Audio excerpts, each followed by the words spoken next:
everyone. Welcome again to another session of Isha Stories. We have an exciting set of guest speakers again this week.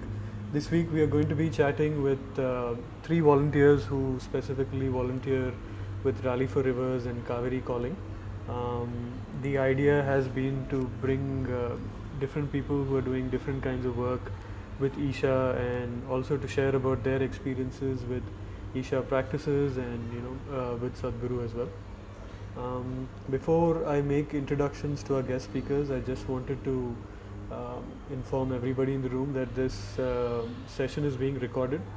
Um, just so you all know that we will have a recording of this session. Moving on to our guest speakers, we have three guest speakers today. Shruti is a public relations person from Hyderabad. She's based out of Hyderabad. She has worked as a public relation professional in several corporates, including IT industry and most recently, I think, hospitality. Um, she joined Isha as a Nadivira in Nadivira, people who are volunteering in the Rally for River department. She joined in January 2018 and she became a full-time volunteer in January 2019. We'll try to get her to speak a little more about her experience with volunteering and with Isha. We also have Vinita. Vinita was born and brought up in Dubai. She's a professional Kathak dancer, about 20 years of training in various forms of Bharatanatyam. She's originally from Kerala. She's also a volunteer with Rally for Rivers and Kaveri Calling. We also have Shashank. He was born and raised in Bangalore. He has a bachelor's degree in science. His hobbies include art and photography, and he's been volunteering with Isha since 2016. He's also a full-time volunteer for Kaveri Calling. Um, Before we get into questions, Pawan, can you please speak a little? Share a little about Rally for Rivers, Kaveri Calling. Absolutely. Welcome everyone, and that this is one of the sessions that I was personally looking forward to talk to people from Rally for Rivers Kaveri Calling team. Uh, Most of you might have heard about Kaveri Calling and Rally for Rivers. Sadhguru championed this cause in 2017. For some of you who are not aware of what Rally for Rivers was, I'll just try to briefly explain or introduce you to what Rally for Rivers was. It was a movement that Sadhguru championed, where he himself in the year 2017 rode across the country, uh, having hundreds of events across the country, meeting different kinds of political leaders, etc. Essentially, to bring everybody on one cause and create awareness about one particular aspect, that our rivers are depleting and depleting like never before. What did not happen in thousands of years of our existence on this planet in terms of depletion of water resources has happened in the last 40 years, so to say. And we have kind of lost track of something that just happened in front of our eyes over the past 40, 30 or 40 years. And Sadhguru felt there was a need for a massive awareness campaign, which will later also have on ground activities going forward. But that's where Rally for Rivers started. And I'm glad to also say that it is the world's biggest people supported campaign of its kind, with over 16.2 crore people supporting through missed calls and various other means during the period of the campaign. At the end of the rally, where Sadhguru had handed over the policy recommendation document to the Prime Minister himself, and quick action was taken basis that recommendations from the Rally for Rivers team. And quite a lot of work has happened after that, of which a couple of notable projects are one at the Yavatmal region in Maharashtra, which is considered as the epicenter of farmer suicides in India, which we'll probably hear more from our guest speakers today. And one other significant campaign which Sadhguru launched in the year 2019 specifically with regards to Kaveri calling, saving the river Kaveri, which runs through, which originates in Karnataka and runs all the way through Tamil Nadu, and ends up in the Bay of Bengal. um, uh, this is kind of a pilot project of the Rally for Rivers, the being the major project as such, and under which Kaveri calling is the first step, and Kaveri calling itself is a global project. Sadhguru has spoken about it in various global platforms, including the UN, and the support for this particular campaign separately, aside from the Rally for Rivers, was phenomenal. And we will discuss a lot about what has happened so far in Kaveri calling, what has happened so far in terms of the actual on-ground activity, so on and so forth. With that, I think we can start today's discussions, and talk to Shashank, Vinita, and Shruti, who are closely working as full-time volunteers for the cause. Like Partha just mentioned, they are called Nadi Veeras. That's the term Sadhguru has coined for these people, very inspiring people who have set aside, who started to as a 3-year commitment, who took up a 3-year commitment, leaving everything aside that they were doing. I'm pretty sure Shashank was studying, and Vinita was, also preparing for her, CA exams and so on, which we'll hear a lot about today. And Shruti also was a professional who took the step of fully committing themselves to reviving our rivers, and that's why this is such an inspirational lot of volunteers that we are going to talk to. And with that introduction, I'll probably hand it over again to take Thanks, us Paul. through. Um, we'll start with Shruti. Shruti, can you please share a little about yourself, your journey to Isha and Sadhguru, and then we'll take it from there? Yeah, hi. Uh, I want to start by saying you've given us too much of an intro, Pavan. Thank you for that, but it's a little embarrassing. But having said that, the main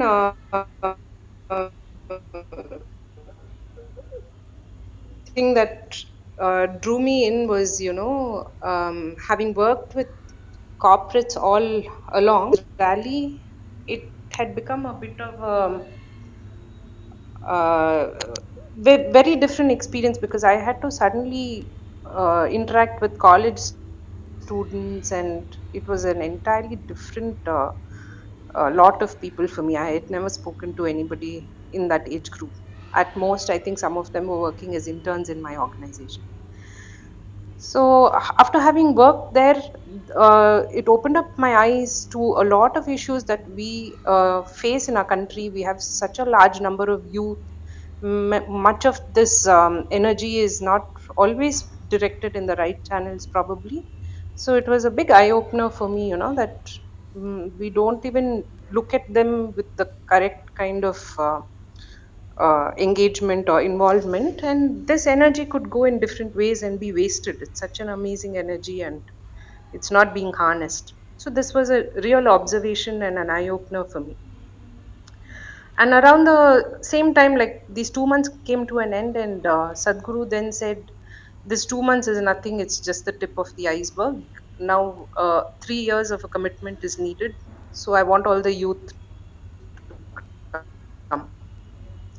So I said, I don't know if I'll be accepted as youth, but I definitely want to be part of this. And I didn't leave any stone unturned. And I made it a point that I joined Rally for Rivers.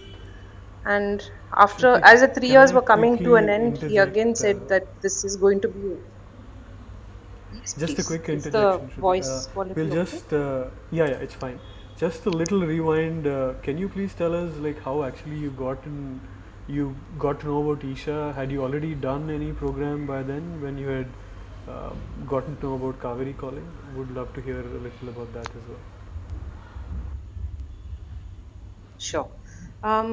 I had done my inner engineering in June of 2017, and I think around 1 or 2 months after that, the rally had started, the Rally for Rivers, where Sadhguru drove across the length of the country.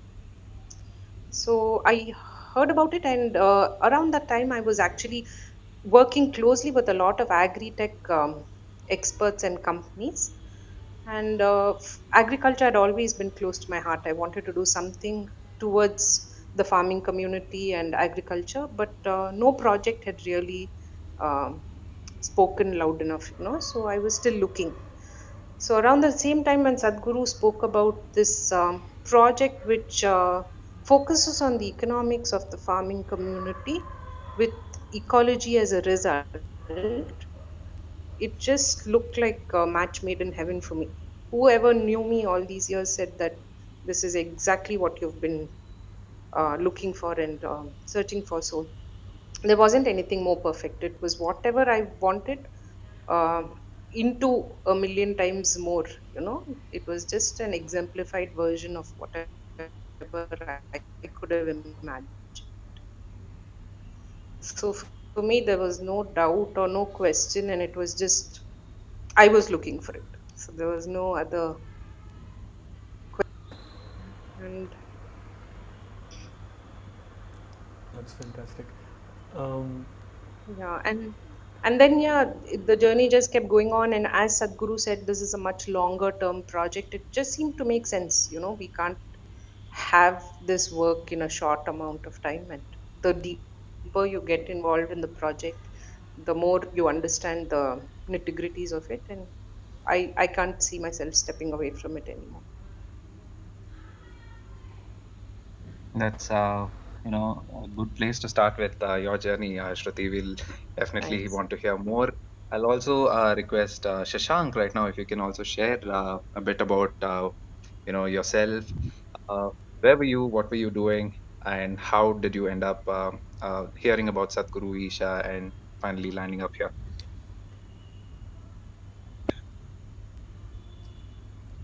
Am I audible? Yes, Shashank, go ahead. Yeah, so hello to everyone here. Thank you, firstly, to Pavananna, Sankitana, Partana for organizing this, and to all of you listening. So, I did my first inner engineering program in the year 2016, and I did it because I just finished I was going through my college, and I was going through a lot of emotional and psychological issues, like very severe depression, anxiety, and things like that. And just after the inner engineering program, I started, seeing how to handle these things within myself. And, I was getting ready for the next phase of life to pursue my masters and things like that. But then in the year 2017, Sadhguru launched the Rally for Rivers. And I didn't really connect with it because I had a lot of questions and I was not very much involved with Isha. But a friend of mine hesitant, like she asked me that I'm going to volunteer for it. You also tag along. Anyways, you don't have much work right now. So I went with her and we went to schools and colleges talking to students and just to make them understand the implications of what we're trying to do and why it is so urgent, because in a way it is to secure their future, all the little kids. So after that, somewhere in the rally, Sadhguru asked, he gave a call which said, and he said that I would like at least a certain number of people to dedicate 3 years of their life full time just for Rally for Rivers.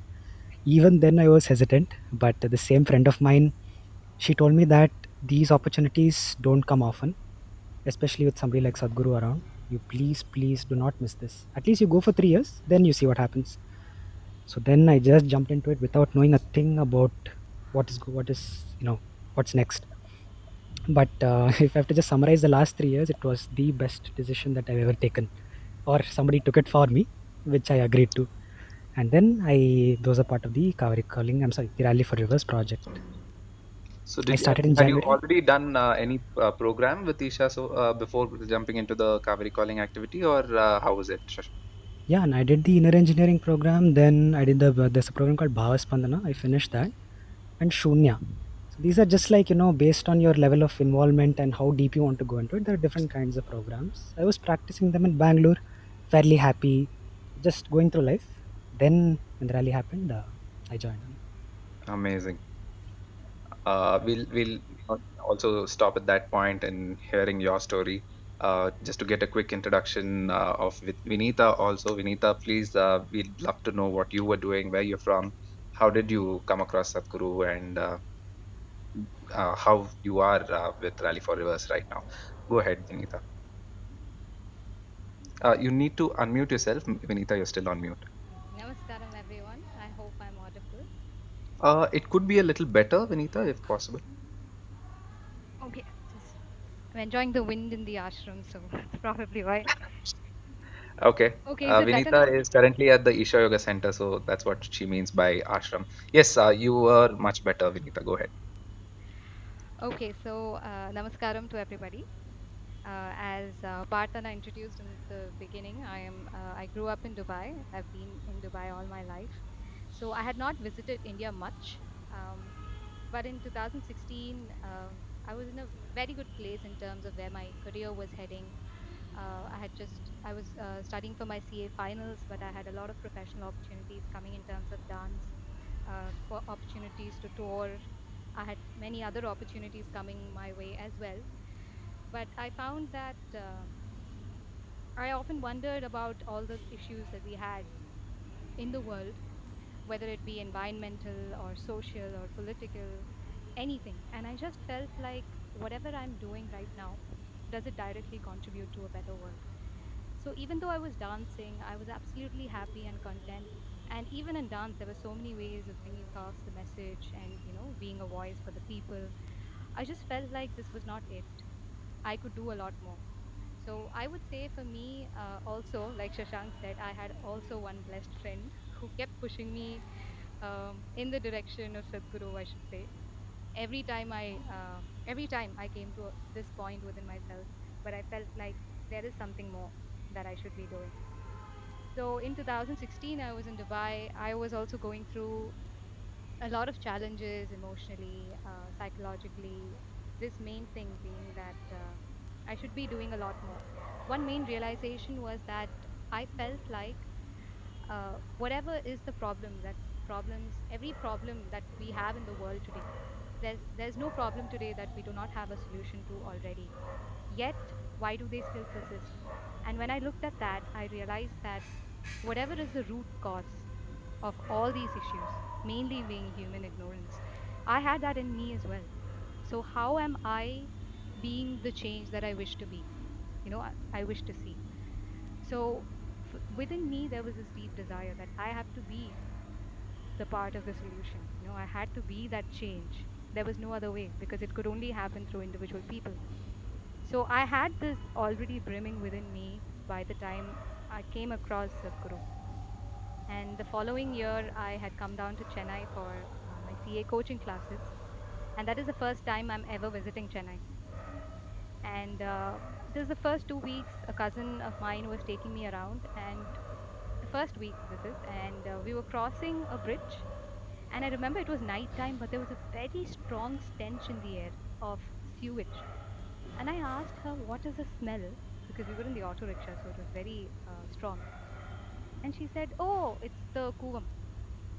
So in Tamil, I don't know how many of you here know Tamil, but for garbage, they say kuppe. And she said kuvam, so I thought, okay, it is the Tamil word for sewage. And I was like, oh, okay, that means sewage in Tamil, is it? And she said, no, it's a river. And I was just aghast because not because of what she said, but because of the expression she had on her face. It was so casual, like it was it was something that people knew and forgot, like something they did not even care about. And that expression shook me so hard that I thought, okay, this must be what I should do. Maybe I should clean up Kuam or something of that sort. It is exactly around that time that Rally for Rivers happened.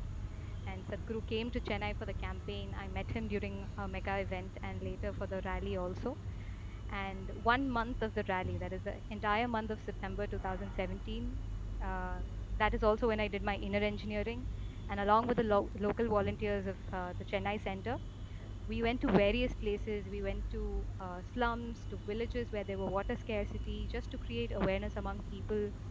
There was this Rally for Rivers placard that we just carried everywhere. I went from auto stands to really crowded buses and wherever possible with the placard and just speaking about the cause and getting people to give missed calls, creating that awareness.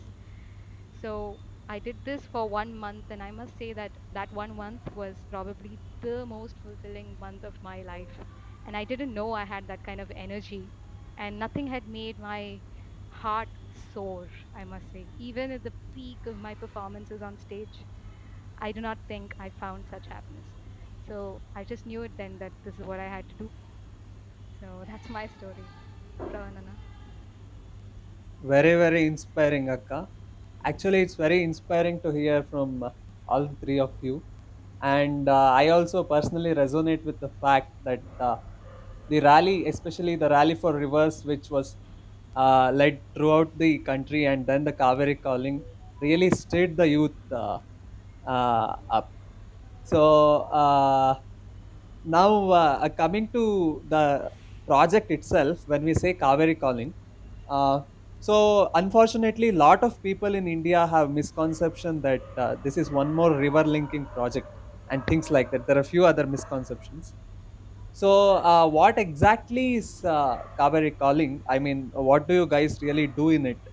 And any one of you who is comfortable taking this question, could you please answer this? Yes, Sarna. So the two questions are what is Kaveri calling and what is our role in it, right? If Yeah, I got what it correctly. exactly is the project about? I mean, Yeah. what do we do in that? Okay. So I would like to take just 2 or 3 minutes because I have to give a small background before I just jump into Kaveri calling. Many people might be unaware of the fact that Isha has been doing a lot of work in areas of agroforestry and natural farming since the early 2000s. Actually, it started in 98 or 96, somewhere around that time. And they were not advertising it. They were just, on ground work directly with farmers, trying to talk to them about natural farming, teach them how to do farming in a better way. So over these years, what they found was that unless a farmer sees the benefits of having trees on his farm, you cannot convince him to have trees. And this has been my own personal experience by talking to farmers and meeting them. So they realized, okay, we cannot talk about trees simply in terms of ecology because the poor farmer is not, he's struggling to earn money for his basic livelihood. It's not right to go and talk to him about saving the environment or replenishing a river. So they thought, why not do something like agroforestry, where these trees that the farmers plant in their lands, if they wish, they can use it at some point of time. And that slight change in the plan is what made this whole thing explode. So when they went down this road, they found that farmers were extremely eager to plant these trees. And after years of experience of this in Tamil Nadu, where they set up many model farms and many farmers tried it, they organized training sessions. They asked farmers to teach other farmers. So it just spread like that. Then they saw the success of this, that yes, this works. This is the backbone of the Kaveri Calling project that happened. So, as most of you might, I think, might be knowing that maybe Kaveri Calling started for you from the rally that happened, I think, 1 or 2 years back. So, the main idea, what we're trying to do is we want to increase the tree cover in the Kaveri basin by promoting tree-based farming in farmers' lands. There's another word for that called agroforestry. So our role is to facilitate the popularization and we want to inspire farmers to take this up, tree-based farming.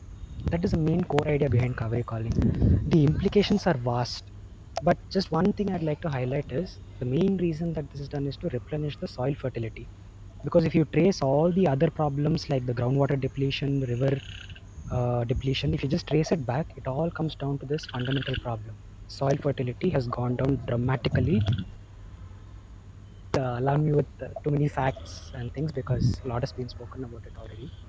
So our role is to inspire farmers to take up tree-based farming. Now there are two segments to this. One is the Tamil Nadu portion and one is the Karnataka portion.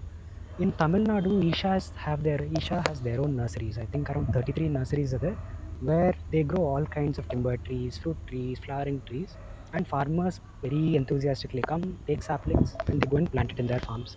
And many of them have even harvested these trees and shared the benefits of agroforestry either on our Kaveri Calling Facebook page or Isha has a Tamil channel. I'm sorry, it's only in Tamil, this content. It's called Isha Agro Movement. It's a whole channel on YouTube with over 200 videos on this. You can have a look at that. So this is the Tamil Nadu aspect of it, where we're trying to scale up the nurseries and push it even further. We want to go even more. Now in Karnataka, this is a new endeavor that we have taken up. So currently we're working with the forest department and we are taking the help of their nurseries. Now our job, we thought that it would be so simple. You take it up. But what we're finding is there are many challenges. So a few, just to highlight a few, one thing is farmers are not sure what kind of saplings to plant. Like this, and one more thing is they don't know where to get the quality planting material. We were surprised farmers were unaware of nurseries that were very close to them, maybe 1.5 kilometers away. So like this, lot of problems started coming up. So we sat and thought, what can be done? Then we realized that one way is to communicate the technical aspect of it, how to plant a sapling, what kind of species could you plant, and how to take webinars around this, a lot of instructional videos around this. This was being pushed from the media side for communication and technical assistance. And on ground, we were trying to inspire them to go to the nearest forest department nurseries and pick up saplings.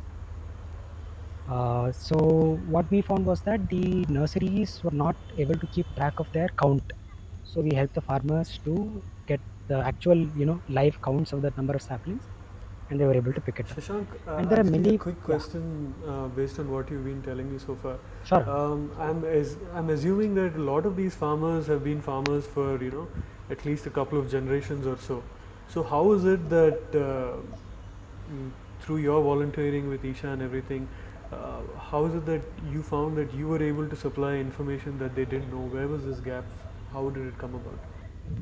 It's a good question, Anna. So I think many of you, if you are from a farming background, you might be aware that a few generations back, it's not a new concept, because if they wanted to either make furniture for their house or there was an urgent need that they needed money, they would harvest a few trees and they would sell it. There's nothing new. But over a period of time, I think once the chemical fertilizers were introduced, a lot of campaigning happened where it was told that the trees will suck out all these, and they spread like crazy, and farmers started removing all the trees. So what we are finding is farmers are still aware that trees have these benefits, but they're concerned. Simple concerns like, if I grow trees, will the shade of the tree impact my crop? So these kind of questions started coming up, and we started answering these questions by just comparing the amount that they would earn compared to the amount of crop that they would lose with the shade of the tree, which is a minimal amount. So like this, we help them to understand that the benefits are still there. And one more thing we found was that many farmers are doing agroforestry in a full-on way. It's just that other farmers are not aware. So we started shooting them, making model farmer videos and spreading them. And then farmers started showing interest, and they constantly keep asking us new questions. This is what we're doing right now. Shashankana, I I would like want to to add add something. one more point. Okay, Yeah. Priyanka, you go. Thank you. So one of the concerns was also that they didn't get quality planting material, So the saplings, the survival rate of a sapling determines how many of these saplings end up growing to full stature. So this concern also kind of shied the farmers into going into tree-based farming, and even if they did find good saplings of a certain quality and grade, they didn't really have the same knowledge or the same level of knowledge to grow a tree in a most beneficial manner. For example, in timber itself, if you don't prune the tree correctly, then the way that it grows, the wood that you grow out of it and harvest, it won't bring in the kind of value that you would expect. So the pruning of it is extremely important. These are all support systems that Rally for Rivers and the previously run organization PGH or Project Green Hands, these offered. Vinita, go ahead, please. Uh, so I just thought that many of them had asked this question, which is a very fundamental question of why farmland. So I would like to clarify for the audience that in a highly densely populated country like India, there simply isn't any more free land or government land to put under tree cover. It's almost fully occupied, and mostly the area that we are targeting, which is near the river basin, and it is specifically that area of land that needs to come under tree cover for the sequestration to happen, water sequestration to happen into the water tables, and that to go into the river to replenish the river. And those areas are mainly private land holdings, with more majority of it being with farmers. So this is the reason we work with farmers.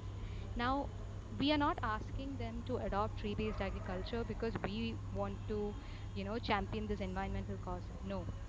From our experience of 23 years working in Tamil Nadu with over 107,000 farmers, we know that it can increase the farmer's income 300 to 800%. 300 to 800%. The farmer will benefit from bringing in tree based agriculture. And it is because of this reason that we fundamentally want the farmer to take it up, because the farmers, 65 to 85% of the farmers in the country are small or marginal farmers who earn about 2,500 a month, which is such a meager amount. So even farmers, uh, I remember Sadhguru saying this, that why should a farmer earn so less? When we speak about farmers, you can just look within yourself. Whenever you think about farmers, you generally think that it is okay for them to be impoverished. Somewhere we expect, yes, that is the norm, because it is kind of set into our minds that farmers means, yeah, that is how they live, that's all they earn. So why have we come to see this as a normal? Even farmers should be talking in terms of lakhs. So most of the timber trees which we sell have very high value. Like if you look at red sanders, you can sell something like that in a country like China for crores. So that's what we wanted our farmers to realize, that they will have a rise in their income. But at the same time, when we started thinking about this, we realized that we cannot simply go ask a farmer to shift to tree based agriculture. Especially in the initial years where the saplings are growing, he cannot harvest it until, say, 15, 20 years, the high value timber trees. So he should be able to get some kind of supplement for his income during that initial years. So we also realized that uh, having an incentive or some kind of financial incentive for the farmer in the initial years is essential. And that is how Kaveri Calling has this as a very fundamental insight as a part of the entire program, that we must support the farmers financially in the initial 1 to 3 years where they're adopting this. Once they have trees, big trees on their land, they can do all sorts of intercropping, like intercropping with pepper, shade loving, various crops, which will give them both a regular income from their land, and also they have the timber trees growing, which will in many ways add to the productivity of their land, protect the land from winds, from various fluctuations of the weather, uh, provide mulching material, and just support the other crops in many ways, and ultimately be an insurance for them, which will give them a large amount at a much later date. Right. I was just going to say that. So essentially, it was chipping in to take care of some of their risk. And also, I think Sadhguru had this tagline when he said this is also to marry ecology and economy. Yes, he said it's a, yes, with the Another economic impact. another interesting thing which Shashank had brought in about the Isha Agro movement that happened in Tamil Nadu over a period of more than 15 years right now. And my question leads after this point. I had read somewhere that there were 70,000 farmers nurtured, and most of them are rich farmers today. So my question to all of you is, because we have been looking at how we took it to the farmers. How was the reception? How was the reception from the farmers initially? Did they welcome it? How is it right now? And do we have some interesting stories on ground? Yes, Anna, definitely. Um, So, oh, sorry, okay, Shrutika, you I can want please. to add about one of these people who, we had one person who was very interested in being part of, a company that wanted to fund the project. This was Isha Agro Movement. So this was somewhere around 2018, just when I was part of Rally for Rivers, that this gentleman from Sweden had visited the Isha Yoga Center. So he wanted to know what kind of work we had done on ground, and I was very new myself, but I was one of the early volunteers who also spoke English, and I had also worked with people of international, internationally. I was a little aware, so I just went along with him, and he was just amazed with the kind of work we'd done. He was telling me, and this is coming straight from the horse's mouth. He was looking at similar projects as us across the northeast of India and other places within the country, and he said, I have not seen any project which is this thorough and this intricate in their involvement with the farmers. He didn't understand Tamil, obviously, but we took him across Tamil Nadu. I think we went to 5 different locations, including Salem and Peelamedu and a few local villages. And he was just utterly spellbound. Like by the end of it, he told me that I literally haven't come across any organization which has done even half the work you have. I'm really surprised as to how you guys haven't put in even 10% of this into marketing yourselves and showcasing what you've done. I couldn't agree with him more because I come from a PR, marketing, and business development background. But the farmers literally were telling me, I understand a little bit of Tamil and I played translator, but the farmers were telling me that our land was barren. We really didn't have any water in our ground. You look at the farm beside us, it's barren and dry. You can see what kind of electricity they're using for their bowels to pump water out. But literally a few feet away from them, look at our land and look at how green it is. And we don't have any water issues at all. All we've done is listen to your advice, dug a few trenches, learned how to irrigate and maximize our own water and conserve it and use it over the whole year, and just harvest whatever rainfall we get and be smart about. That's a So very interesting sharing. so many little things. I Shruti, your mean, voice I is could kind of speak breaking about off. just this to Shankarna and Vinita. No. Shruti, your voice Oh, I'm is sorry. breaking. Yeah, again. Is this any better? Yeah, a little better right now. Is this any better? Okay. So I think beside what I just shared, Shashank and Vinita will know about a lot of farmers who we've met recently as well, who've done a lot of tree-based farming and come and spoken as examples with others, and also the ones that we gave out saplings to and their appreciation. I'll That's great. Yeah. Just before we get to Shashank, I'd like to also let the audience know that in case you have any questions, you can raise your hand, and in some time, in a few minutes, we'll also take some questions from the audience. If you have any questions, you can start raising your hand right now. Yeah, I think Martha and Shashank wanted to say. Yes, Yeah, Anna. just before Shashank gets into his stories, I'm sorry, I'm kind of harping on this a little. I'm just curious. So all three of you are volunteers, and you come from entirely, non-agricultural related backgrounds. So how is it that, like, did you guys have any training? Who were the experts there? Who was, um, making this knowledge transfer that you could move? I mean. Uh, give to the farmers and the farmers could get from Isha Foundation as well. Yes, Anna. So I think I'll club both the questions. First question being, how is the reception amongst the farmers? So I can take examples of two farms, in one in Tamil Nadu and one in Karnataka, called Pollachi. It's about an hour and I think 2 hour drive from here. This was the first time we visited something called a model farm. It's just a term which a farmer has set up a farm that is so exemplary that other farmers come and they learn from this. So when I walked into the farm for the first time, it looked almost like a forest. I just walked in and I'm asking my friends, okay, so where's this farm? Then our coordinator was like, you're standing in it. I couldn't understand. Then when I looked around, I noticed it was not just a bunch of trees. There was guava, papaya, timber trees, nitrogen fixing trees, something like it's called Glyricedia, different kinds of grasses, and I was blown away. This is the first farm where the moment you walk in, it feels like a forest, and I was really shocked because it hit me that my whole understanding of how a farm should be just collapsed on that day. Then when we spent the whole day in that farm, and the farmer, his name is Valluvan, his videos are also there on YouTube. You can check it out. It's a beautiful farm, and he was talking to us about all the beautiful and simple ways he had made the farm in such a the soil fertility had improved, his groundwater had improved, and he started showing us around the farm. And this convinced us without a doubt that this is amazing. And hello, am I still audible? Yes. Yes. Yes.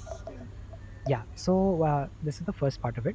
The experts who trained us, okay, so when we came for the Rally for Rivers project, we were very confused as to how river revitalization works. Then we had a lot of experts on soil, on animal husbandry, on groundwater, micro irrigation. They explained to us how, as Sadhguru said, marrying ecology and economy, how this works in the context of river revitalization, where you have to involve farmers, all kinds of stakeholders. So we had experts giving us in-depth sessions on how to improve the soil fertility, how to reduce the water cost. But one thing I want to point out is that they were sharing their decades worth of experience with us. It was too much to digest all in 1 or 2 months or a few months. So what we found that, as Vinitaka had already shared, the solutions are already there. There is nobody to organize it in such a way that it works. That's what we realized. So, and then in Karnataka, there is one more farm that I think those of you are in Bangalore, you can actually visit this farm. I think it is in Dodballapur. There's a farmer named Narayan Reddy. This man is amazing. Unfortunately, he's no longer with us. He passed away a few months back. His son is currently running the farm. So he was doing something similar in Karnataka. Like this, we started finding lots of farmers. We started documenting them and we started sharing their experiences.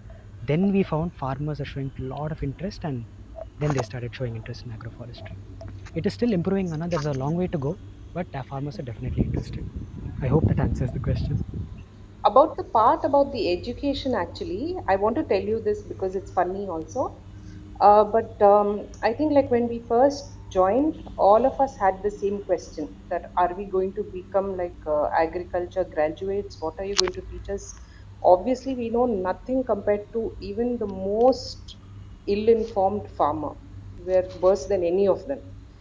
So this was a huge concern, and we were confused. But what I think set us aside, one is, of course, we came with zero expectations. We were here to support people who were in much more of a dire need than any of us. Second thing was we were very open to doing whatever it took. Third thing I would say is my practices and whatever the yoga and the practices that we were given the opportunity.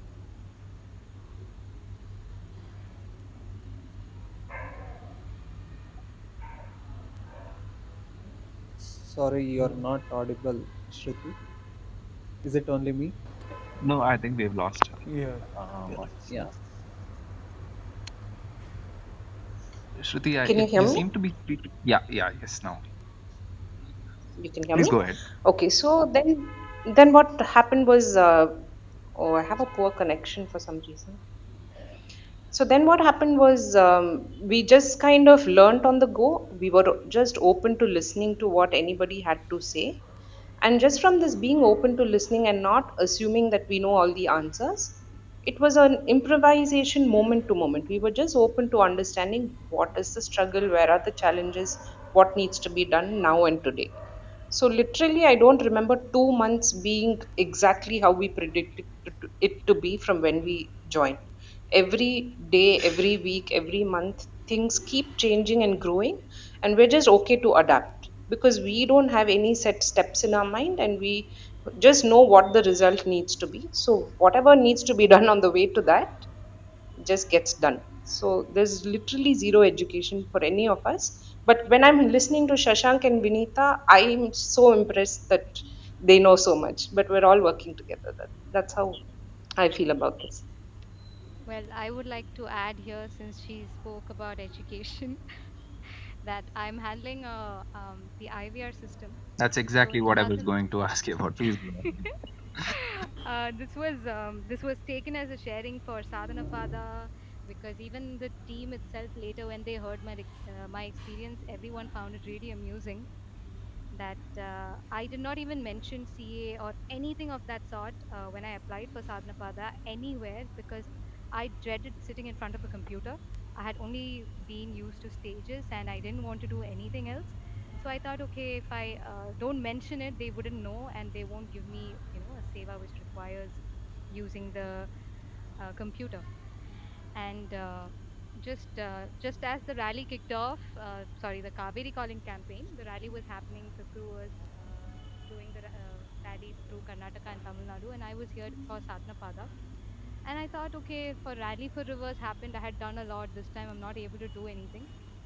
Just as the campaign ended, I was called for Kaveri calling volunteering. So I thought, wow, I'm getting to be with the Nadi Veeras. I'm I getting to go remember on the this. field. I will do some farming. And I came to the workspace. And I remember Shruti Akka was the first person. She was sitting in front of the computer.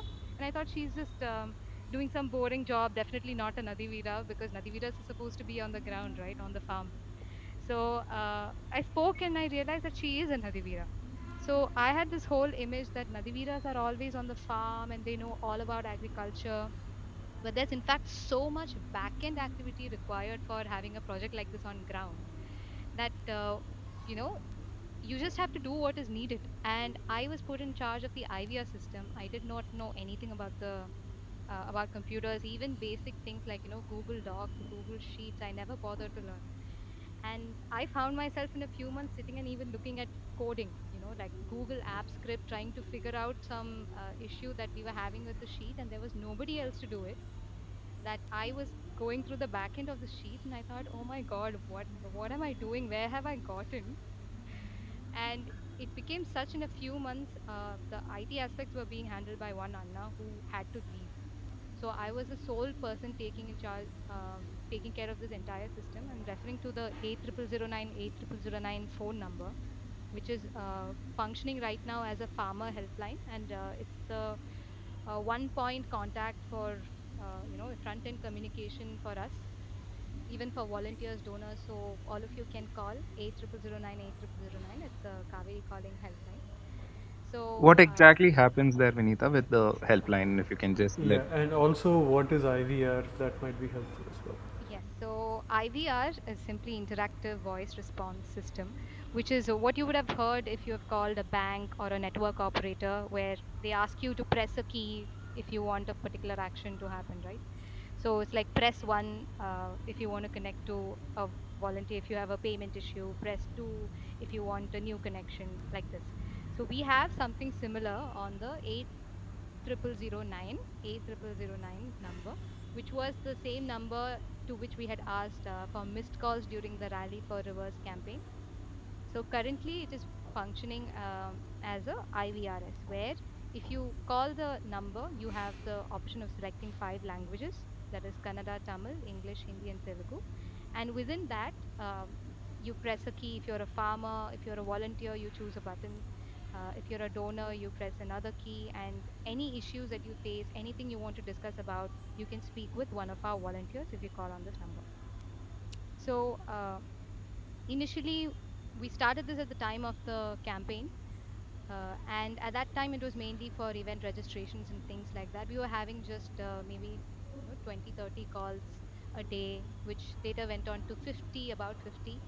But in 2020, with the lockdown, we had 2020. Just for everyone's information, last year was our first year of Kaveri calling on ground action, and we had from the month of March.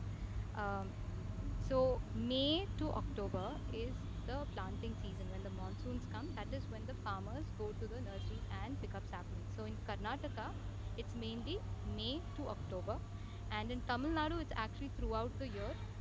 Starting from monsoon, they even have a peak period around October, November, December, year end also. So Tamil Nadu, it's ongoing, but in Karnataka, it's mainly this period. So we knew that before this, we had to do extensive, training programs and outreach activities to get the farmers in every district, every taluka, every village. They should know about Kaveri calling. They should know about tree-based agriculture. We should be able to help them pick up tree saplings that year and help them plant it. Because our idea is, in 12 years, we want to plant 2.4 billion trees. That is 242 crore trees. And we are talking about 5.2 million farmers. Okay, 52 lakh farmers planting this many trees, and it's in 12 years. So this extensive outreach we planned, everything collapsed because of COVID. And we had a major lockdown. All our Nadi Veeras were stuck in Isha Yoga Center. We couldn't move from there. Shashankana has some very interesting stories from that time, where we were supposed to go meet RFOs in Karnataka, and that didn't happen. So at this point, the IVRS, because we personal communication, face to face communication became challenging. At this point, we realized we had to move to some form of mass communication where we could reach them in their homes, and the easiest way was through a phone number. So this 80009, in just a matter of weeks, we had to put together a robust, responsive IVR system, manned by over those months of the last planning season. We trained 150 plus volunteers on various things like what different issues as the farmers may face, and hand holding them through some registration process of the government schemes, many things like that. And I think everyone working on the system would agree that putting this together with the applications and the training and everything, it was like a 3 to 6 months. What would take 3 to 6 months outside was done just in a matter of weeks by the involvement of a few dedicated volunteers who, during that time, we all sat, as many hours as possible, pulling all nighters. There were volunteers who were remote, working from homes, doing to their 9 to 9, and then from 9 to 3 a.m. is their Kaveri calling time. So they would just sit, they would make the apps, they would make the backends, and we received more than 50,000 farmer calls just last year, and we were able to onboard about 12,000 farmers. 33,000 farmers planted saplings last year. And despite the COVID, when we thought, okay, there was a point we thought we just didn't know how to go about, what we had intended to do with the lockdown, we still managed to meet our target of 1.1 crore saplings. And That's just incredible. Just Very, very before, incredible. just to add to this, Anna, since this is a very interesting uh, story to listen. And also, Vinita mentioned that 2020 was the first year of Kaveri calling on ground. So I have also heard this question from many of my friends as well. So what would be the timeline of Kaveri calling? In both in terms of farmers and ecology, when would we see some fruits from Kaveri calling, even in ecological terms, and some monetary benefits to farmers? So you guys want to take it, Shruti, Vinita, or shall I take it? you can answer, Prashant. Okay. So there are two aspects to this. One is the economic benefit and benefit. So what we realized was that asking a farmer to plant a tree, which would yield in maybe 30, 40 years, was not practical. Because, by the time they planted and they harvested, maybe they might not be there. So we found trees in such a way that there are some trees that you can harvest in maybe 8 to 10 years, some in 15 to 16 years, and then beyond. Basically, short term, medium term, and long term timber trees. So we started promoting this to the farmer. So once these trees reach a certain mature stage where farmers can harvest them, this may take anywhere between 8 to 15 to 20 years, depending on the type of tree that they put. This is the ecological benefit. Now, the economic benefit is that since these trees are full grown trees, they will sequester a lot of carbon. They will improve the groundwater. They will improve the soil fertility when the leaves fall, and they improve the, kind of diverse life that's in the soil. And there are many more benefits. Like they'll stop the winds from harming the farmers' crops. One small clarification I wanted to tell was that some of you also had a question as to how will a farmer turn his whole farm into trees. So there are two things to this. We are not asking him to plant trees completely. We are suggesting two things. For farmers who have the land and who have the luxury of planting trees throughout, we suggest that you mix a lot of species and you plant it, just like how you'd find it in the forest, and leave it. But there are other farmers, they can't simply plant trees. So what we suggest is boundary plantations, where they plant one or two layers of timber trees in the boundaries of their plants. This acts as a wind belt, it acts as a natural fence, and many other more benefits. That is the economic benefit. Sorry, the one ecological benefit. In the long term, see the 12 years. I think, as far as my knowledge goes, is to get to this target of 242 crore trees. To see the benefits of so many trees in the Kaveri basin, it may take a long time, because this is a time scale. And Sadhguru has made us aware of this many times before that. Maybe that is Sadhguru, might not be around to see the results of this, but we will. So we don't know how long it may take. So It may take a long time. essentially, it's a long-term work, which is for the generations to come, so that they can reap the benefits of the work. you guys are putting in. Yes, Anna. So the farmer will benefit in a certain amount of time. The ecology will also start improving, and then the long-term benefits we just have to wait and see. None of us are know about that. That's fantastic. We'll start taking questions now, and we'll start with Sai. Sai, can you please unmute yourself and ask your question?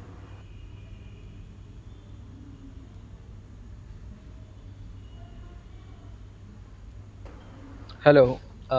Yeah. Namaskaram, everyone. Yeah, Anna, you can. Go ahead, Sai. Yeah, Shashankana, can you hear me right? Yes. Yeah. Okay. So it's been really nice being with you during the time I have been at Divira. Okay. So I'll directly come to my question. So you remember when the Kaveri calling campaign happened? After that, there was a petition filed in court by Mr. Amarnath regarding this confusion about farmland and government lands, right? So Yes.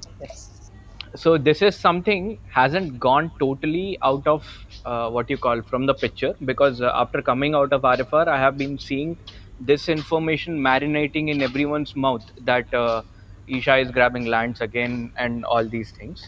So I just wanted to tell that please keep in mind regarding this, so that in case you come across any negative publicities and all over there, there is some proper response which can come out of you. Yes, I mean, Isha as an organization puts it in front when it comes to websites and all, but physically when we are on ground, we come across such situations, because when I was in Maharashtra and some places in Tamil Nadu, I used to come across these situations. So it is like an alert to you guys that when such kind of controversial situations and questions you guys come across, you need to have a better response. That's it. Thank you. Okay. Thank you for the suggestion, Anu. So I'd like to speak a few, just a brush on this topic. So as you all know, a petition was filed regarding certain allegations that were made against the Kaveri calling. So I won't go into too much details, but there were some, like the allegations made were so completely off. He quoted that we're planting 253 crores, which is actually 242 crores. The petitioner said that we are planting trees in government land, which is completely untrue. We're doing it in farmers' lands. And he said that we are planting trees along the Kaveri river. We are planting trees in the Kaveri basin. There's a huge difference. So like this, I can go on stating more things. But what we understood when we looked at the PIL was the basic research that goes into understanding what, for example, Isha is saying, and then filing a PIL was not at all done. And it's still in court, unfortunately. But we realized that it's there's totally baseless. Yeah, actually, even the So petitioner currently, was removed from the original petition for malified conduct. yeah, so he stopped Discovery Channel from airing the Kaveri calling program, and the court didn't understand why he did this, so they actually removed him from the petition. So And the Discovery Channel also went ahead airing the program on Kaveri calling. Yes, So yes. exactly, So I everyone note can that. remember watch that it. It's because called Race to Save a River. yeah, I remember that because I was sitting in Bangalore eagerly waiting, and I told all my friends, guys, Discovery Channel, Kaveri calling documentary, please be there. And all of them texted me at one shot saying, where is it? I was shocked. Then later we found out that this happened in the background, which is very unfortunate, but it is so. And also, the government has put out official notices, like, that the forest department had put out a notice saying the Kaveri calling is not a government project. The same thing was so I don't think we need to discuss it. Namaskaram. I am not able to hear Akka, Vinita Akka. Your voice is feeble. Can you speak a bit loud? You've muted yourself, Vinita, if you're talking. Yes, Anna. Did you hear what I had said? No, it was a little faint, I believe. I'm not sure if it's just me. I'm sorry, but go ahead. Okay, so I was saying that even the forest department had put out a clarification that Isha is working with the on planting on farmlands and it's not a government project. And I think all the clarifications have come out. It's just it's just pending in court. That's the only thing. And I'd like to close on this by saying that unfortunately, many people whom I met personally who spoke about the PIL have not read the allegations. And unfortunately, it's a kind of, I don't know, maybe you can call it human psyche, where negative things stick far bigger than positive things, unfortunately. So when I talk to them and explain how these allegations are false, they understand. And we just brush it aside. Yeah, that's a great point to reassert that we'll mostly try to stick to the positive things here so that they stick in people's mind. Um, can we move to Jui next? Can you please unmute yourself and ask the question? Namaskaram. This is just so amazing. Thank you for creating and inviting these inspiring leaders who are avidly working to revive our rivers. And we're truly grateful for your commitment and applaud you for all that you have done to make it happen. I'm curious about like two small questions. The spiritual component and the story behind this project, as we know that Sadhguru has stated that if you commit to Kaveri calling, I will take care of your karma for this lifetime. And the second question would be people who are outside of India, and if they wanted to donate trees and take part in Kaveri calling, what do you suggest as the leaders who are, really working there at grassroots level? And what do you recommend for us who are living outside of India to help you to make this happen? Thank you, and I'm done speaking. Namaskar. Can I take this? Yes. Yes, Akka, go ahead. Okay. So, Jui, to answer, it's a lovely question. Thank you. To answer the first part of your question about the karma and about the three lifetimes, I don't know how karma works or any of its makings. But one thing I can tell you is the first 3 years, it literally felt like. Somebody just like peeled all of my skin off of my body. So on one side it was that tough and that painful to kind of go through that, but at the same moment it was the most joyful experience. I don't think all of the rest of my life felt, there was no other experience to compare with these 3 years. So, if that's what burning your karma or whatever it is Sadhguru told us about, we can't really fit it in our heads. So, we don't know what it looks like. But we were just sent to every little occasion that needed, any opportunity where people needed any support. Like even the Kerala flood relief, we went there and we just did whatever was told to us. We stayed in places which were filled with water for 3 full days until the dams were opened. We shared, in the same room, we dried our clothes. In the same room, we slept at night. It was filled with moisture. We really didn't understand. Like, I don't think I would have ever lived in that kind of a condition at any other occasion. But when I saw the people there go through what they were going through, something came over me and came over all of us where we just said, okay, today it's about them. It's really not about us. And that's all that Sadhguru told us to come with, right? He said, just come here with one thing. Don't ask, what about me? So, That's somewhere beautiful. I feel like that's what he did to us. He didn't give us the opportunity to think, what about me? And stuff just happened. And the second part of your question about how people from outside India also can help, Sadhguru's meant for Rally for Rivers to be a people movement and for us to take it up. So, one of the things that I've seen is slowly but surely, this whole project is not a project really. It's just a movement, and the stakeholders of the movement are everybody who drinks water. He's told us this. So, if you drink water, you better get involved. Now you figure out how and you just come and join hands with us. Do whatever it takes, but we all drink water means we have to do something to do with this. So eventually we'll all be part of it, Jui. Today you're asking, tomorrow others will ask. And that's exactly how Sadhguru has structured this thing. I hope I've answered your question. Thank you so much. It was so beautifully done.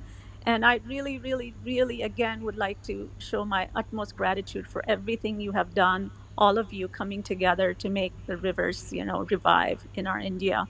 So thank you so much for creating this panel. And I look forward to joining you in every possible way that we can here at Sacred Balance and helping our environment become truly, joyful and blossoming for the next generations to come. Thank you so Thank much, you. Eh, Guruka. Thank you, Jui. Thank you, Joey. Pooja, can you go next? You can unmute yourself. Yes, namaskaram everyone. I'm so delighted to be here. Thank you so much for organizing this, Partana, and everybody who's here and helping us with this. So many queries that we have about it, especially my friends, and like since the time they know that I am with Isha, and so everybody just mostly knows a lot about. They heard a lot about Kaveri calling and Rally for Rivers because of the extensive, the massive scale at which this project is happening. So my question was also in line with Joey's, like what exactly keeps you inspired? Like I know that people are committed for 3 years. There are people who are committed for 12 years. It's a 12-year commitment. So first, I want to know what keeps you going and give that kind of commitment to a project like that. And there are people I know who have joined at an age of 19, 20, like they've just given up everything and they want to do this. So what keeps you going? What is the inspiration? And second would be if someone wants to join now, so what message do you have for them, like how they can join hands with the project, how they can come and contribute, and like how would you inspire them to come and join and be committed for the next 12 years to this? What would be your message? That's how Okay, I'm can I done take this speaking. question? Yes, please. Thank you. Yes, Akka, please. Okay, namaskaram, Pooja Akka. Um, so to answer the first Akka, question, what is it? sorry to cut you there. Can you just speak a little more Yes. louder? Your Is voice it is, better? yeah. Yes, thank you. Okay, so to answer the first question about what is it that keeps us inspired, I think the first thought was that when I visited India and saw the plight of our water bodies, I went to places which were supposed to be the source of water for the city and did not see any water. And when I came to the city where I would come to my hostel and I would get highly chlorinated water, which for the first time caused all kind of issues for my body. My hair started falling, and I actually thought, where did they get this water? I went to the source, and there was no water. So this is the situation in the metropolitan cities and places like this. I'm talking about is Chennai, and in Bangalore, everyone knows it as there were hundreds of lakes, and today you will see only a handful of them, and the rest of them are either filled up for some kind of construction or have turned into just dumps, garbage dumps. And this was one thing that really alarmed me because I worried. And even when I come from Kerala, which is God's own country, supposed to be, green place, even there I saw there was hardly any tree cover. And the amount of noise and air pollution in the cities are just really alarming. At that time, I thought, well, coming from Dubai, which is basically a desert, I thought when I come back to India, it will be all green and I will bring my children here and show them, well, this is India. And when I came to India, it just broke my heart because I it was a completely different image. More than 25% of the country is going through desertification, and just the real plight of just seeing what we are doing in our ignorance to the planet and how unaware we are. When I'd gone to Chennai, I had seen entire huge rivers which had dried up. There were huge bridges on top of the rivers, which is now just dry land. And I wondered, why is there a bridge on top of a desert? They could have just had a road. And then someone told me that is actually it used to be a river here. Just 20, 30 years ago, one generation ago, it was a river, and now it's just a desert land.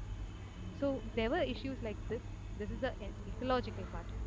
Now, another thing that I heard, which even my parents asked me this question just a few months back. My brother constantly questions, me being part of this project. Why do you have to volunteer? If you do not plant trees, won't someone else plant trees in Kaveri? Why can't you just come back to Dubai, return to your old life where you were doing so well? Now we barely get to see you. I speak to my family maybe once a month, and they are like, you're so cut off, we don't get to reach you, why are you doing this? Maybe it's just your sense of self, that it's your misguided sense of self that only you can plant trees. Why won't it happen if you're not there? Now in India, every hour a farmer suicides, which means by the time we sit for a meal, we finish the meal and get up, the person who worked, okay, who sweat blood and tears is before us in the form of food. That person is preparing to hang himself somewhere because he's in such a bad debt trap. He does not see a way out. I don't think there is a more, heartbreaking scenario out there. If you really, really understand this situation, that every time you look at your food, you understand the thousands of people, the millions of hands which have gone into making it, from the farmer to the people who harvested it, people who took it to the market, persons who sold it, the persons who bought it, who cooked it, who served it.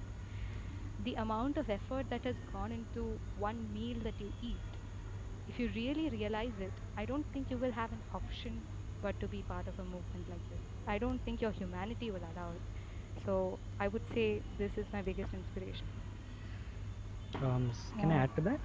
Yes, Yeah. please. Yeah, Akka. So that was beautiful sharing by Vinita Akka.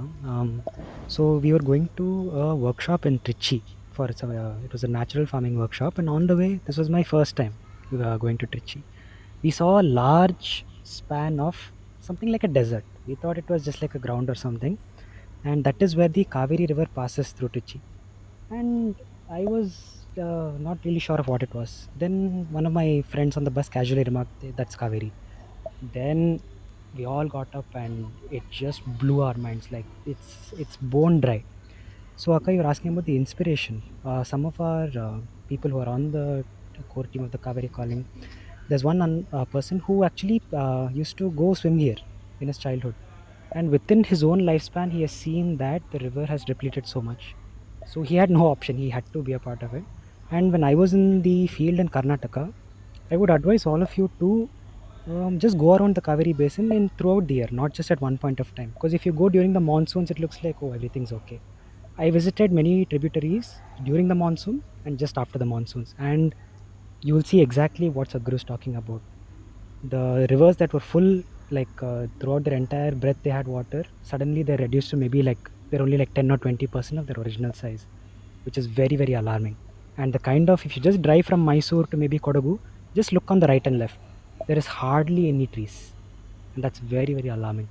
So when you just see these things and you also are in touch with farmers, you know that this it creates a fire in you. Like, okay, I want to help them somehow, and then that's what keeps me going. Different people might have different takes on this, but this is my opinion. And I think the second part of our question was about what is our advice to anyone who would want to join. Yes. So I would say there's no age for it. Anyone, like Shruti Akka said, anyone who consumes water, I just feel like while we are here as a generation of people who walk the planet right now, we are the people, we have a collective responsibility for everything that happens here. Because only we who are alive right now can respond to the things that are happening now, not our forefathers, not our future generations. So if we fully realize that responsibility, then you will just do what is needed. And there are hundreds of ways in which you can get involved, and no matter how small it may seem, the little things make a big difference. So I would like to say, begin however you can. There are so many ways in which you can contribute. You can have your own campaign pages. You can come here as a volunteer. You can even do remote volunteering. There are so many opportunities. So you can write to us. You can call on the number I mentioned. You can go on the website, and there's a volunteering registration form there which you can fill. So we will get in touch with you depending on your availability and how much you are able to offer. Thank you. Beautiful. Thank you, Vanita Akka and Shashankana. Thank I have you. immense gratitude for you guys. Thank you. More power to you guys. Thank you. Also wanted to mention that if any of you in the audience are looking for more information, please feel free to reach out to either Vinita, Shashank or Shruti. They have their Instagram, Twitter accounts listed on their Clubhouse profile. Rohit, would you like to go next? Yeah, thank you. Namaskaram, everyone. So this is not a question, but I just wanted to make a point when the topic came up, like how we got trained. I'm also a Nadivira. 3 years in 2018. This is around the same time when Shruti Akka and all of us kind of joined. So at that point of time, we had a very inspiring person, a gentleman. We call him Etiappa. He's like a father figure to us, and he was very instrumental, and inspirational to introduce us, about agriculture, the state of it, and how we need to approach, the farmers and what to look for, and so many things. When several things, and it was for me, it was really a eye opener. And although I was environmentally conscious, but I had no knowledge of what led to this state, the current state in our country, and why the farmers are suffering like this.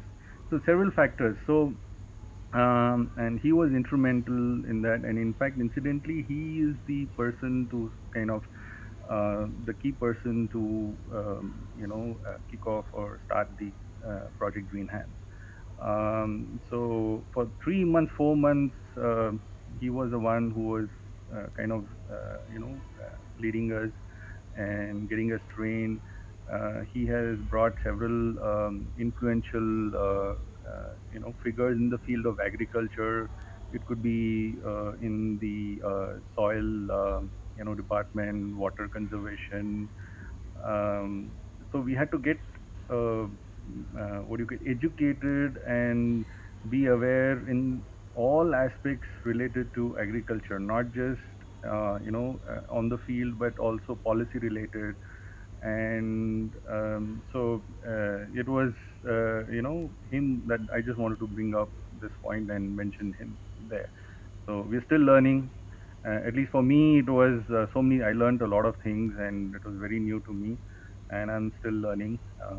Although the other Nadiviras, they have more exposure now than me.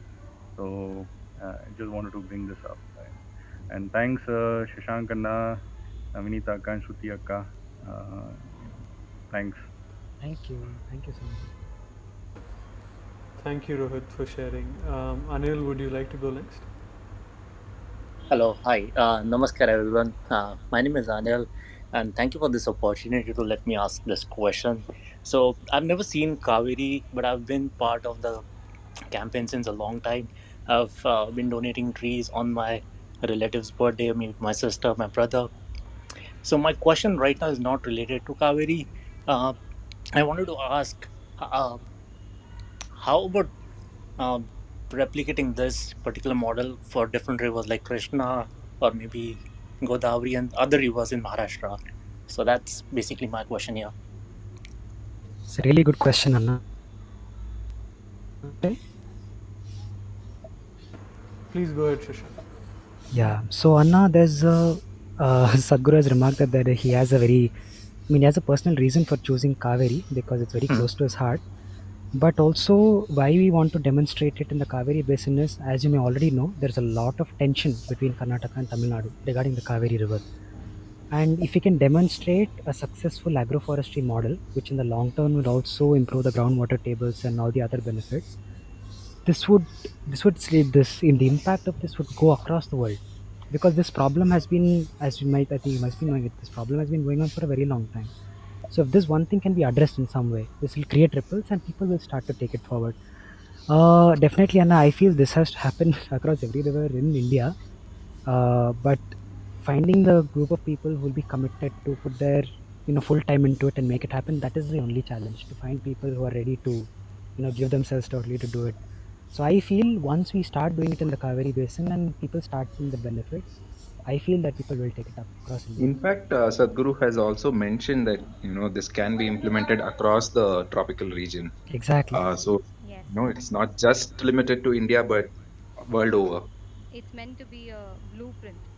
So one of the reasons we have to demonstrate this project and show that it will be successful is so that once we demonstrate it, many organizations and the government itself can take it up in the rest of the regions where the same concept will apply because of the similar agroclimatic conditions. Awesome. Thank you. Thank you, guys. Thank you for the question. Yeah. Thank you so much. Raj, would you like to ask your question? Namaskaram, am I audible? Yes, sir. Yes. Yeah, Namaskaram. It's been so inspiring listening to all of you. I had actively volunteered from Chennai for the Rally for Rivers campaign and had also supported Kaveri Culling. But listening from you all, it's been really, it's a different experience completely. I wish more people could have participated and enjoyed it. Anil Anna had asked one question that I had. I had two questions. So one of them was that,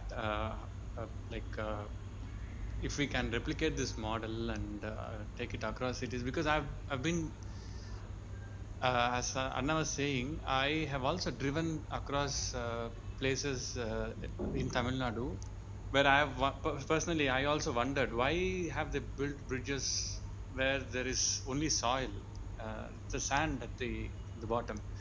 And later I came to realize that there have been rivers and they have dried down completely. It breaks my heart every time I travel from Chennai to Coimbatore and the other way, because there are so many uh, segments where such scenes are there, and everybody should visit at least one place. Only then they will realize how bad the situation is. So my question that I had was regarding the agroforestry model we were talking earlier. So the Isha Agro movement, most of the videos I see are in Tamil, and Anna was also mentioning about it.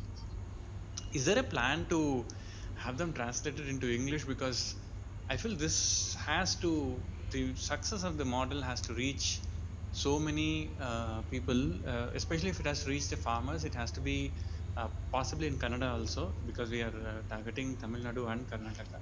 Is there a plan for that? I personally have been thinking that I'll start writing a blog, take one video per week, maybe, or maybe in 2 3 days once, and maybe transcribe it into English and post it. But is there a plan to translate it to other regional languages? Thank you for the question, Anna. I mean, just to break out the good news that it's already being done. So currently, mainly our focus is to translate a lot of the Tamil content into Kannada. And if you go to YouTube and type Kaveri Kugu, that is how you say Kaveri Call in Kannada, you'll have the YouTube page where we did a lot of webinars recently regarding how to take care of saplings, what kind of timber species to choose, and many more content like this. So it is currently happening, Anna, but definitely because Tamil Nadu's work has been going on for a long time, 15, 20 years, there's a lot of content. It is being translated. Regarding English, we have to still look at that, Anna, because our first priority is to reach the farmers. Mainly, they understand either Tamil or Kannada. So we're ready to look into English, but it's definitely happening. So we have updates coming on the English page also, and also on Facebook you have Kaveri Kogu, which is a Kannada page which has started recently. And Anna, it's heartening to know that you want to contribute and you were thinking of creating your own blog. Please do get in touch with us. You can message. Vinita, your voice is a little feeble. If you can just set your mic right. So Raj Anna, you can definitely join us. We need a lot of support, especially if you know Kannada. You can join our team. We are doing just this, what you offered. So you can join us. Just let us know, message us, or like I said, you can go to the website, fill in the registration form, or call 8009 8009. And definitely, we would love to have you on the team. Sure, definitely willing to do whatever I can. Thank you. Thank you so much, Raj. We'll go to Pushpan next.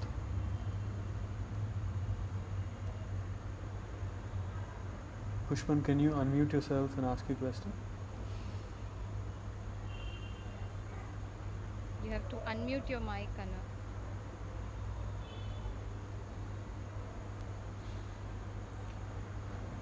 Okay, while he figures it out, we'll move to Niharika. Niharika, can you please ask your question?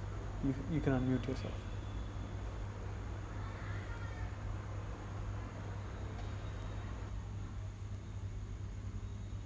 Namaskaram. Can you hear me? Yes, go ahead.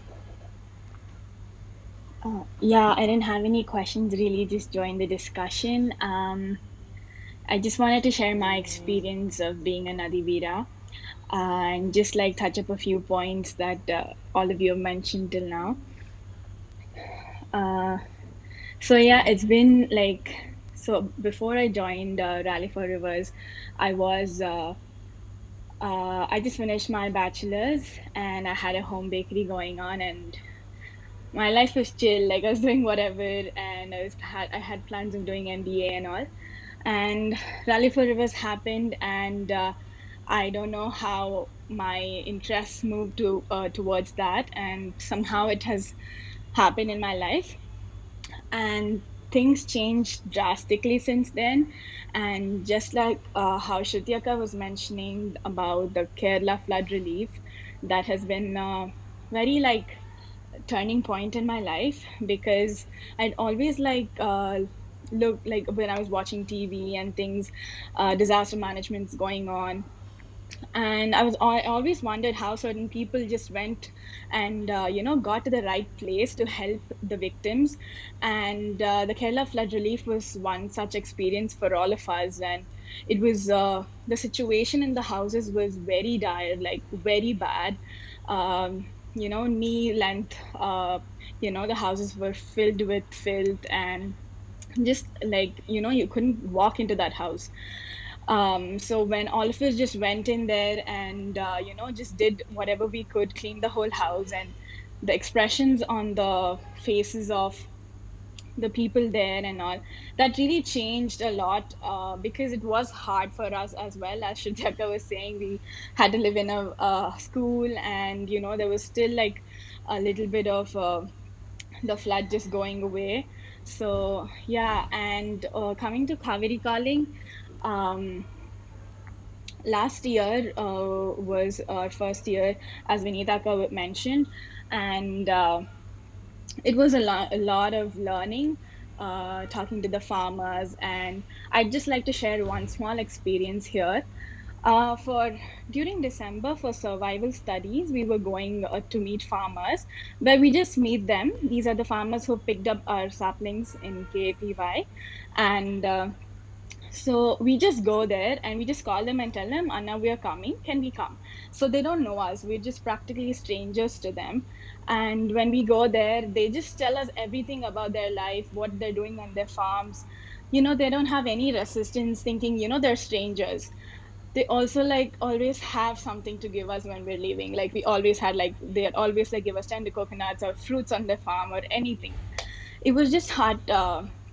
Very overwhelming to see how the farmers were like so sweet. We were just strangers, but they were just so nice and sweet. It is a really nice experience to be doing at least something for them. Yeah, so that's my experience. Thank you. Thank you, Niharika. Wonderful to hear from you. Murli, would you like to go next? You can unmute yourself. Yeah, namaskaram everyone. I'm from actually state of Karnataka, Mangalore, Mangalore we call that. So I born and brought up in a farming family. So I know what is the like struggle of a farmer.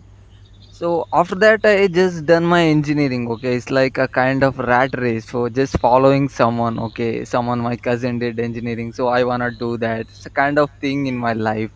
After my engineering I worked in a company for 1 year. Then I just got realized, okay, at that moment there was a like 1.5 hour video of Sadhguru about inner engineering on YouTube. Okay, after just listening that video na, my just whole life just turned out something. Okay, yeah, like my perception of looking at life is totally changed at that moment. Okay, I just decided I don't want to end up my life in between these four walls of my company building. So at that moment, okay, I just decided, no, I just want to go back to my land. I just wanted to start farming, and without thinking twice I just came back and I just started farming.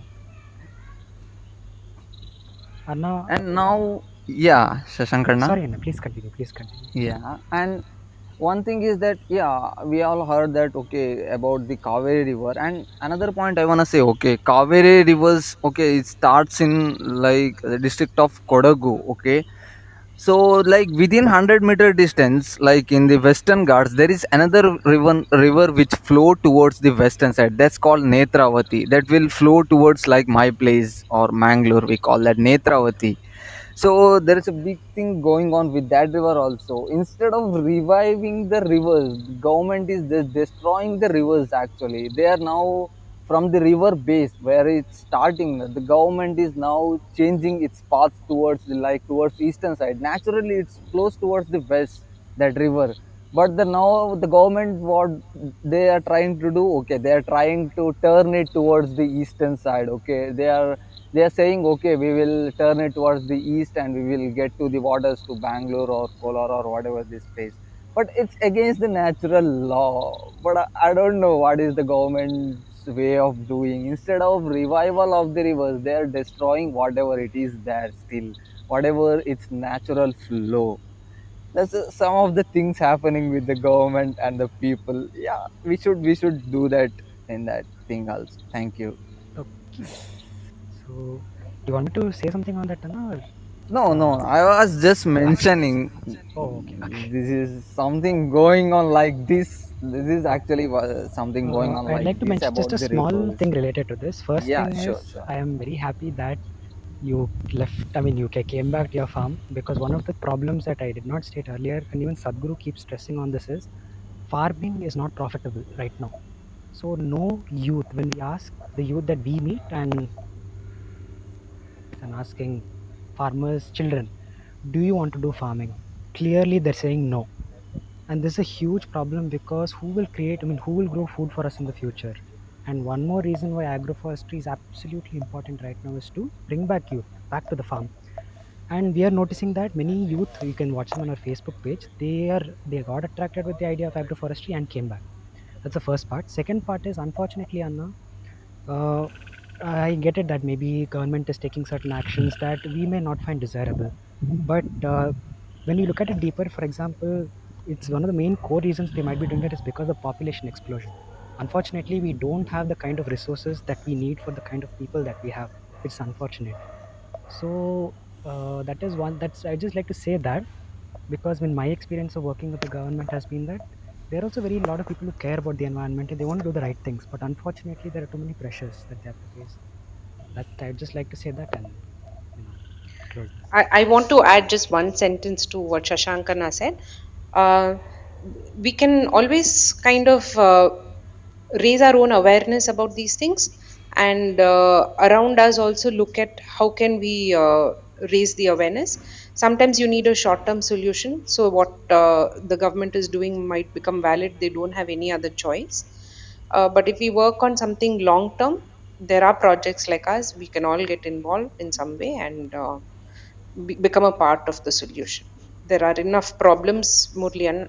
Thanks for bringing it up here. Really, what you're doing is commendable, that you left a corporate job and came back to the land, and wonderful to hear it.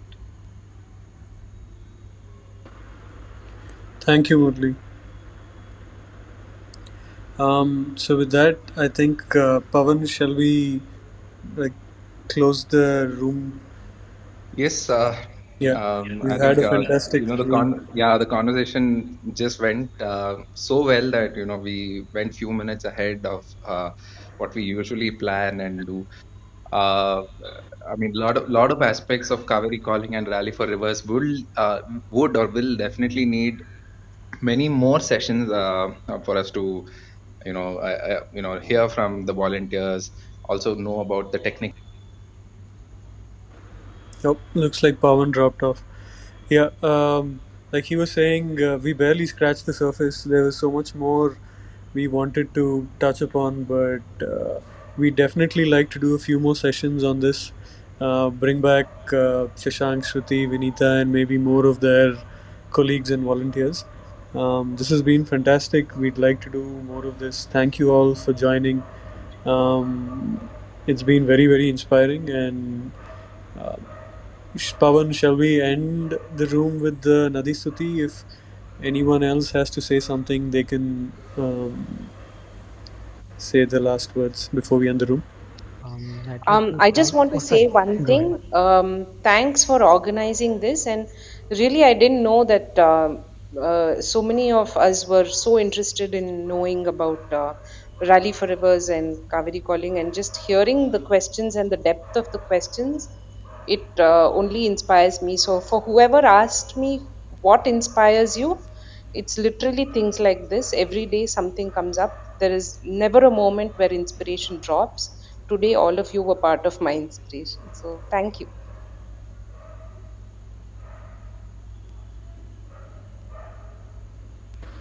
Sanket, you wanted to say something?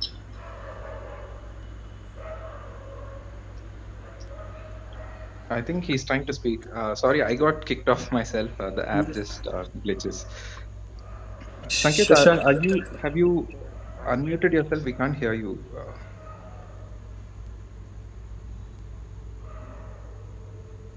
Okay, Shashank, if you want to share anything.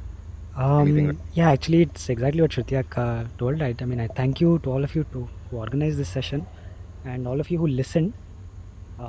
It's nice when you get to share your experiences with the outside world because hardly people get to know what happens. Even though we do put out a lot of communication, this kind of a personal interaction is very difficult for us also. So thank you guys that you organized this. Thanks, Shashank. Thanks for coming in, joining in, and also sharing your stories. Sanket, you're back. You got cut off in between if you want to go now. We still can't hear you. Looks like he has some issue at his end. Pavanana, you want to speak a little about the Nadi Stuti before we begin playing it? Oh, absolutely. We just thought we will probably introduce to people about the Nadi Stuti, which Sadhguru coined as the anthem for Rally for Rivers, which was literally in 2017 when the rally kicked off. It was all over the country in a sense, all on all channels, and definitely once we listen to it, at least for me, it feels like I'm singing the national anthem. I look at it same kind of reverence when I hear the Nadi Stuti. So we thought it would be only appropriate or apt to kind of end our session today by making people listen to this Nadi Stuti. Partha. भारतं महाभारतं गङ्गानर्मदपुण्यतीर्थं सिन्धु सरस्वती कावेरी जीवनकारणमूलतत्त्वम् नदीराष्ट्रस्य महाअमृतं भारतम्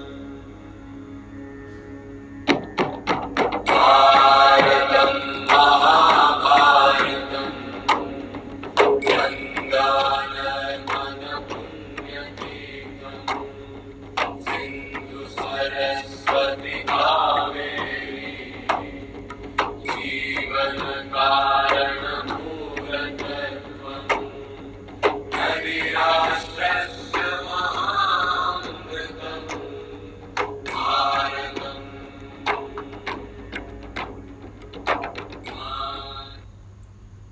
Thank you, guys.